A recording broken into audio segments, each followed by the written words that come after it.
ರಮೇಶ್ ನಡಗೇರಿ, ರಾಜ್ಯಾಧ್ಯಕ್ಷರು, ಕರ್ನಾಟಕ ರಾಜ್ಯ ಪಂಚಾಯತ್ ಅಭಿವೃದ್ಧಿ ಅಧಿಕಾರಿಗಳ ಹುದ್ದೆ ಉನ್ನತೀಕರಣ ಸಂಘದ ರಾಜ್ಯ ಬೆಂಗಳೂರು, ಇದರ ರಾಜ್ಯಾಧ್ಯಕ್ಷನಾಗಿ ನಾನು ಕೇಳ್ಕೊಳ್ಳೋದೇನಪ್ಪಾ ಅಂತಂದ್ರೆ ಎಲ್ಲ ಹುದ್ದೆಗಳನ್ನ ಬಿ ಗ್ರೇಡ್ ಮಾಡಿದ್ರೆ ಸರ್ಕಾರಕ್ಕೆ ಯಾವುದೇ ಹಣಕಾಸಿನ ತೊಂದರೆ ಆಗುವುದಿಲ್ಲ ಅಂತಕ್ಕಂಥದ್ದನ್ನು ಬೇಡಿಕೆಯನ್ನ ಮನವರಿಕೆಯನ್ನ ಸರ್ಕಾರಕ್ಕೆ ಗಮನಕ್ಕೆ ತರಲು ಬಯಸ್ತಾ ಇದ್ದೇನೆ.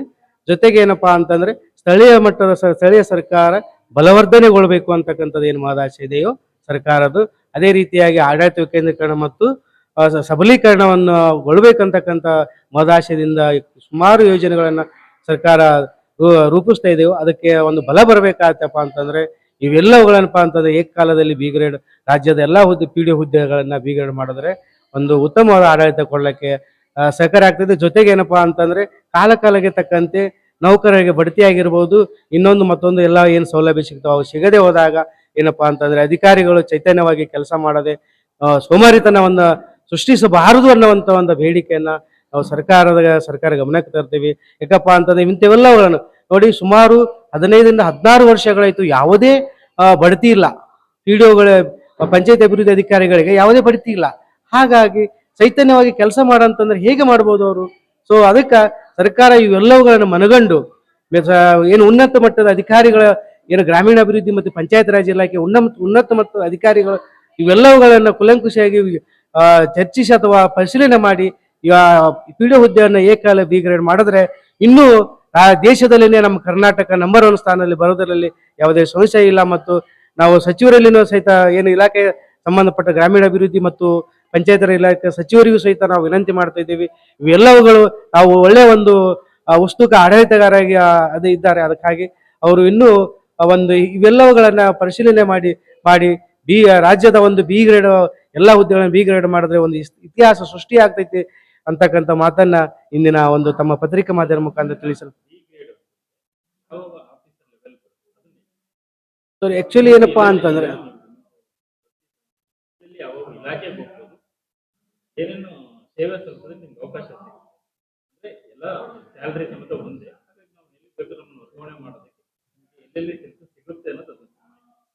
ಆಕ್ಚುಲಿ ಏನಪ್ಪಾ ಅಂತಂದ್ರೆ ನಮ್ದು ಈಗಾಗಲೇ ಏನು ತಹಶೀಲ್ದಾರ್ ಹುದ್ದೆಗೆ ಸಮನಾಗಿ ತಹಶೀಲ್ದಾರ್ ಏನು ಉಪ ತಹಶೀಲ್ದಾರ್ ಹುದ್ದೆಗೆ ಸಮನಾಗಿರ್ತಕ್ಕಂಥ ನಮ್ಮ ಹುದ್ದೆ ಆಗಿದ್ದರಿಂದ ಇವಾಗ ನೋಡಿ, ಯಾವುದೇ ಒಂದು ನಾವು KDP ಸಭೆ ಮಾಡ್ತಾ ಇದ್ದೇವೆ 3 ತಿಂಗಳಿಗೊಮ್ಮೆ. ಆ KDP ಸಭೆಗೆ ನಮ್ಮ ಗ್ರಾಮ ಪಂಚಾಯತಿ ಮಟ್ಟದಲ್ಲಿ ಇರ್ತಕ್ಕಂಥ ಎಲ್ಲ ಅಧಿಕಾರಿಗಳು ಆ KDP ಸಭೆಗೆ ಬರಬೇಕಾಗುತ್ತೆ. ಸೊ ಅವಾಗ ಆ KDP ಸಭೆ ಏನಪ್ಪಾ ಅಂತ ಒಂದು ಸಕ್ಸಸ್ ಹಾಕಿ ಅದು ಒಂದು ಕಾರ್ಯರೂಪಕ್ಕೆ ಬರಲು ಉತ್ತಮ ಆಗ್ತೈತಿ. ಆದರೆ ಯಾವುದೇ ಅಧಿಕಾರಿಗಳು ಅಲ್ಲೆಲ್ಲ ಬಿ ಗ್ರೇಡ್ ಏನಪ್ಪಾ ಅಂತಂದ್ರೆ ಕ್ಲಾಸ್ 2 ಅಧಿಕಾರಿಗಳು ಇರ್ತಾರೆ. ಉದಾಹರಣೆಗೆ ನಾವು ಕೃಷಿ ಇಲಾಖೆ ತೆಗೆದುಕೊಳ್ಬಹುದು, ಅದೇ ಪಶು ಮತ್ತು ಸಂಗೋಪನಾ ಇಲಾಖೆ ತೆಗೆದುಕೊಳ್ಬಹುದು, ಆರೋಗ್ಯ ಇಲಾಖೆ ತೆಗೆದುಕೊಳ್ಬಹುದು, ಆಮೇಲೆ ಹೈಸ್ಕೂಲ್ ಆಗಿರ್ಬೋದು, ಈ ಶಿಕ್ಷಣ ಇಲಾಖೆ ಸಂಬಂಧ ಹೈಸ್ಕೂಲ್ ಆಗಿರ್ಬೋದು, ಇನ್ನಿತರ ಎಲ್ಲ ಇಲಾಖೆಯ ಅಧಿಕಾರಿಗಳು ಆ ಒಂದು ಸ್ಥಳೀಯ ಒಂದು ಗ್ರಾಮ ಪಂಚಾಯತಿ ಮಟ್ಟದಲ್ಲಿ ಬರೋದ್ರಿಂದ ಸೊ ಅವರೆಲ್ಲ ಯಾವುದೇ ಒಂದು ಇಂಥ ನಮ್ಮ ಒಂದು ಮೀಟಿಂಗ್ಗಳಿಗೆ ಬರುವುದಿಲ್ಲ. ಸೊ ಹಾಗಾಗಿ ಅವರು ನಮಗಿಂತ ಒಂದು ಹೆಚ್ಚಿನ ಒಂದು ಹುದ್ದೆಯಲ್ಲಿ ಇರೋದ್ರಿಂದ ಇವು ಯಾವುದೇ ಒಂದು ನಾವು ಯೋಜನೆಗಳನ್ನ ಸಕಾರವಾಗಿ ಏನು ಸಮರ್ಪಕವಾಗಿ ನಾವು ಕಾರ್ಯರೂಪಕ್ಕೆ ತರುವಲ್ಲಿ ವಿಳಂಬ ಆಗ್ತಾ ಇದೆ. ಸೊ ಆಡಳಿತಾತ್ಮಕ ತೊಂದರೆ ಆಗ್ತಾ ಇದೆ. ಸೊ ಅದಕ್ಕಾಗಿ ಇವೆಲ್ಲಗಳನ್ನ ನಾವು ಏನಪ್ಪಾ ಅಂತಂದ್ರೆ ಅವರ ಸಮನಾಗಿ ಬಿ ಗ್ರೇಡ್ ಈಗಾಗಲೇ ನಾವು ಅದೇ ಅಂದಿವಿ 61,300 ರೂಪಾಯಿ ನಮ್ದು ಬೇಸಿಕ್ ಇರೋದ್ರಿಂದ ಸೊ ಅದೇ ಬಿ ಗ್ರೇಡ್ ಹೊಂದಿರತಕ್ಕಂಥ ಅಧಿಕಾರಿಗೆ 65,000 ಮೇಲ್ಪಟ್ಟು ಏನಪ್ಪಾ ಅಂತಂದ್ರೆ ಸ್ಯಾಲರಿ ಇರ್ತದೆ, ಅವರು ಬೇಸಿಗೆ ಆಗಿರ್ತದೆ. ಸೊ ಈಗಾಗಲೇ ನಾವು ಸುಮಾರು 12ರಿಂದ 17 ವರ್ಷಗಳವರೆಗೆ ಪಿ.ಡಿ.ಒ ಹುದ್ದೆದಲ್ಲಿ ನಿರಂತರವಾಗಿ ಸೇವೆ ಸಲ್ಲಿಸ್ತಾ ಇದ್ದೇವೆ. ಸೊ ಆ ಒಂದು ಸ್ಕೇಲಿಗೆ ನಾವು ಇನ್ನೂ ಹೆಚ್ಚಿಗೆ ಒಂದು ಸ್ಯಾಲರಿನ ತೆಗೆದುಕೊಳ್ತಾ ಇದ್ದೇವೆ. ಸೊ ಹಾಗಾಗಿ ಬಿ ಗ್ರೇಡ್ ಮಾಡುವುದರಲ್ಲಿ ರಾಜ್ಯದ ಎಲ್ಲಾ ಹುದ್ದೆಗಳನ್ನ ಏಕಕಾಲದಲ್ಲಿ ಬಿ ಗ್ರೇಡ್ ಮಾಡೋದ್ರಲ್ಲಿ ಯಾವುದೇ ಒಂದು ಹಣಕಾಸು ತೊಂದರೆ ಇಲ್ಲ ಅಂತಕ್ಕಂಥ ಮಾತನ್ನ ನಾನು ಸರ್ಕಾರದ ಒಂದು ಗಮನಕ್ಕೆ ತಂದು ಮಾಡಿದ್ರೆ ಒಂದು ಉತ್ತಮವಾದ ಆಡಳಿತ ಕೊಡಬಹುದು ಅಂತಕ್ಕಂಥ ಆಶಾಭಾವನೆಯನ್ನ ತಮ್ಮ ಒಂದು ಸುದ್ದಿ ಮಾಧ್ಯಮ ಮತ್ತು ಪತ್ರ ಮಾಧ್ಯಮ ಮುಖಾಂತರ ನಾನು